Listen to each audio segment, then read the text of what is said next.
جو کہتا ہے کہ جناب آپ کے اپنے لوگ تھے، جو کہتا ہے انویسٹیگیشن کرائیں، تو وہ عمران احمد خان نیازی ہیں۔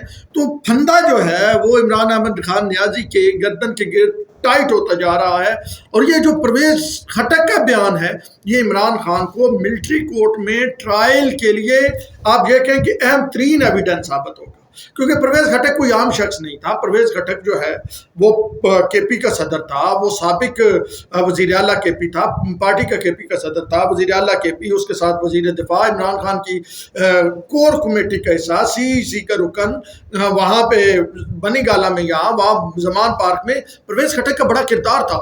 تو پرویز خٹک کا یہ بیان عمران خان کے لیے مستقبل میں بہت زیادہ مشکلات پیدا کر سکتا نہیں ہے۔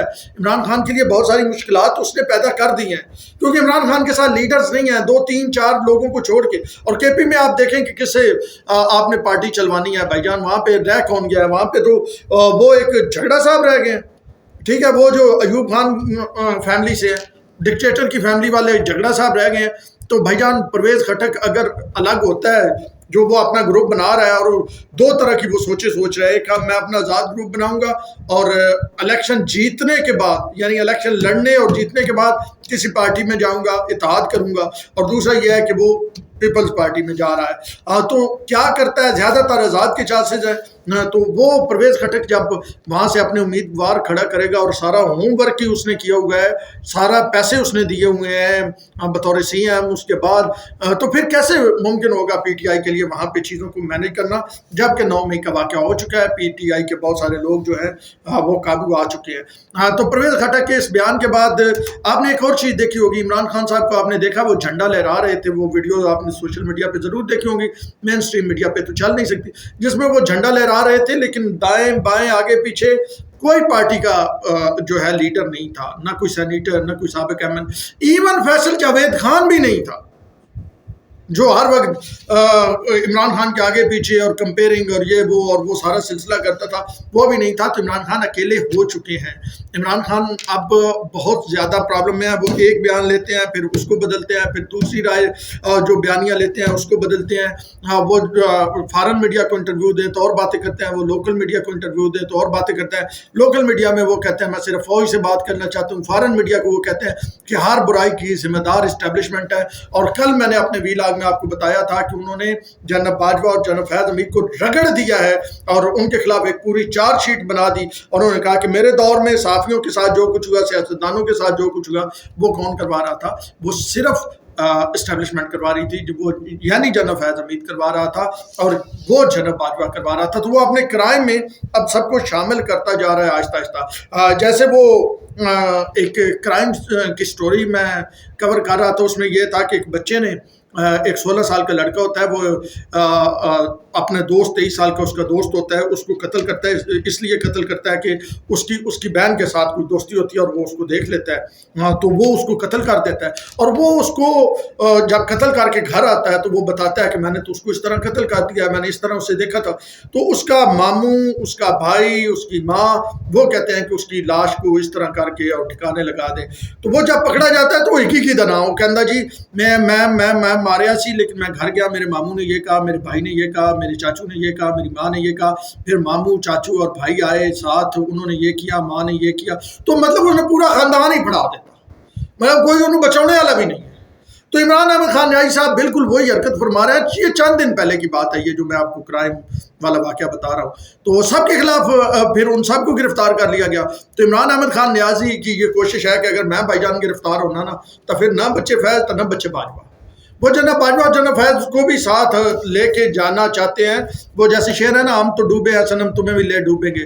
تو یہ صنم خود تو ڈوب گیا ہے اور جناب فیض اور جناب باجوہ کو ڈبونا چاہتا ہے۔ بہرحال میرا خیال یہ ہے کہ ان دونوں کو بھی سمجھ آنی چاہیے، جس طرح انہوں نے ایک جمہوری حکومت کو اس کا بیڑا غرق کیا، ٹھیک ہے، پاناما سے اقامہ تک آئے، اور چلتے ملک میں وہ کہتے ہیں نا، چلتا ہے سائیکل ہو، اس کے ٹائر میں لکڑی دے دینا، وہ چکا جس نو کہتے ہیں، تو وہ دے دیں تو وہ پھر کس طرح گرتا ہے۔ وہ جو کیا، تو اس کے بعد جو وہ پروجیکٹ عمران خان وہ لے کے آئے، تو ماشاءاللہ بھگتے جی، انجوائے کریں, سنبھالیں.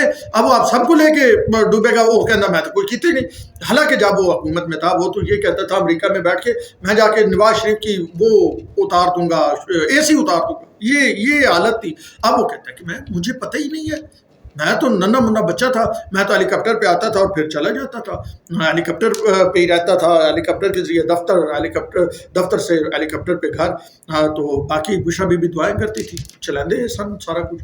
تو یہ جناب پرویز خٹک نے خود کش حملہ کیا ہے. اب دوسرا جو اہم معاملہ ہے جس پہ بات کریں گے, آج سپریم کورٹ آف پاکستان میں ایک اپلیکیشن دی, آج نہیں دی پہلے دی تھی, کل ہی انہوں نے کہا کہ ذرا جلدی سنا جائے. اور آپ کو پتہ ہے کہ اس سے پہلے لطیف کھوسہ چیف جسٹس عمر عطا بندیال سے وان ملاقات بھی کر چکے ہیں اعتزاز احسن کے ساتھ. تو جب یہ انہوں نے درخواست دی تھی اس کے آگے پیچھے ملاقات ہوئی تھی. ایک اور بھی ملاقات ہے جس میں کچھ یوٹیوبرز چیف جسٹس سے ملے ہیں, اس کی کہانی بھی میں آپ کے سامنے اگلے ویلاگ میں لے کے آؤں گا. بہرحال ابھی یہاں پہ محدود کرتے ہیں کیونکہ لمبا ہو رہا ہے ویلاگ. تو اس کے بعد جناب آج ہیئرنگ لا کے 2 رکنی بینچ بنایا گیا.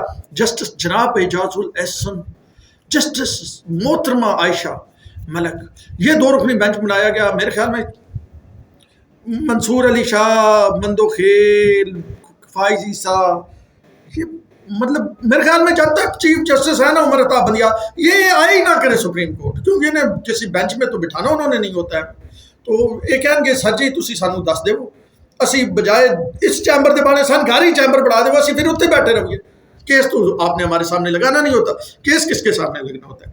جسٹس اعجاز الحسن, چیف جسٹس جسٹس اعجاز الحسن, جسٹس منیب اور جسٹس عائشہ, اور ان کے ساتھ جسٹس وہ شاہد صاحب ہیں, اظہر حسن رضوی ہیں. یہ 6-7 جج ہیں جن کے سامنے کیس لگنا ہوتا ہے اور انہوں نے فیصلے کرنے ہوتے ہیں بھائی جان. تو بہرحال نہیں ہو, جب کیس آیا تو وہ کہا گیا کہ یہ تو ڈویژن بینچ کا فیصلہ ہے ہائی کورٹ کا, یہ ہم تو نہیں سائڈ کر سکتے. اچھا لطیف کھوسہ نے یہاں پہ نا رنگ بازی کی, انہوں نے کہا جی میرے موکل کو وہاں جانا بڑا مشکل ہے, یہ ہے وہ ہے آگے پیچھے. تو آپ اس طرح کریں, اسٹے کر دیں, میرے موکل کو گرفتار نہ کر لیں اس معاملے میں.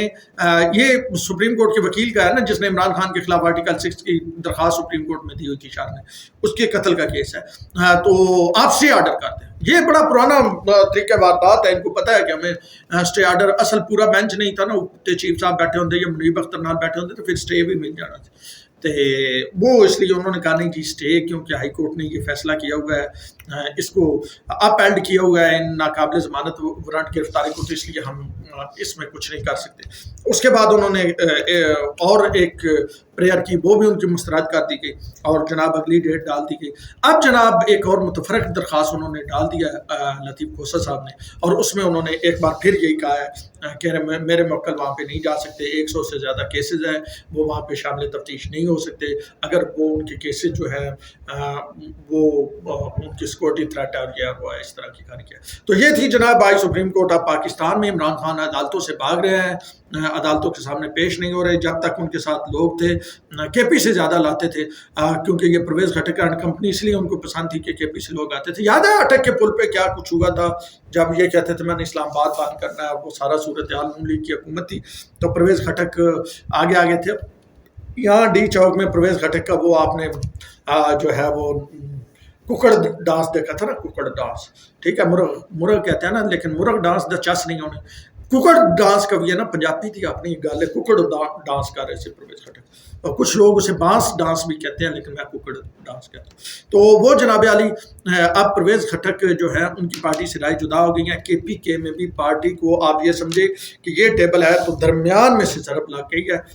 پرویز خٹک درمیان سے, اس سے آگے آدھا حصہ جناب 9 میں ہی لے گی. اب عمران خان کے پاس ٹیبل کا کتنا حصہ بچا ہے آپ خود سمجھ جائیں, آپ سمجھدار ہیں. شاندانہ گلزار یا عاطف خان یہ کہاں پارٹی چلائیں گے اور کہاں ان سے پارٹی چل سکتی ہے.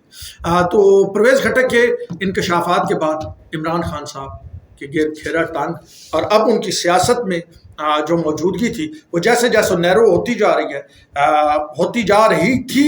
اس کے بعد ایک بڑا سٹیپ لگا ہے پرویز خٹک کی اس انکشافات کے بعد. اب تک کے لیے اتنا ہی. آپ نے وہ سید احمد شیرازی کو دیجیے اجازت. اللہ